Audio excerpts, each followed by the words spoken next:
আপনারা কেউ ভয় পাবেন না, নিশ্চিন্তে থাকুন, আবার বাঘের বাচ্চার মতো লড়াই করে যাবো। পশ্চিমবঙ্গ বিধানসভা নির্বাচনের ফল গণনাকে কেন্দ্র করে রাজ্য রাজনীতিতে টান টান উত্তেজনা বিরাজ করছে। প্রাথমিক প্রবণতায় বিজেপি অনেকটা এগিয়ে থাকলেও হার মানতে নারাজ তৃণমূল নেত্রী মমতা বন্দ্যোপাধ্যায়।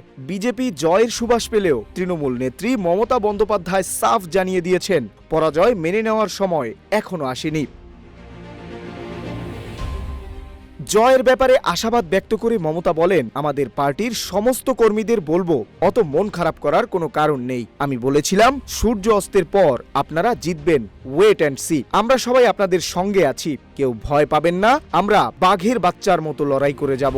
আমি বলেছিলাম সূর্যাস্ত পরে আপনারা জিতবেন, নিশ্চিন্তে থাকুন, আবার বাঘের বাচ্চার মতো লড়াই। তিনি আরো বলেন, তৃণমূল কংগ্রেস এখনো 70 থেকে 100 আসনে এগিয়ে আছে, যেগুলো দেখাচ্ছে না। নির্বাচনী ফলাফলের নামে গোটাটাই মিথ্যে জিনিস খাওয়াচ্ছে বলেও তিনি দাবি করেন। এদিকে বিজেপির সমর্থকদের মধ্যে বিজয়ের আমেজ ছড়িয়ে পড়েছে। দলটির কেন্দ্রীয় কার্যালয়ের সামনে জড়ো হচ্ছেন নেতাকর্মীরা।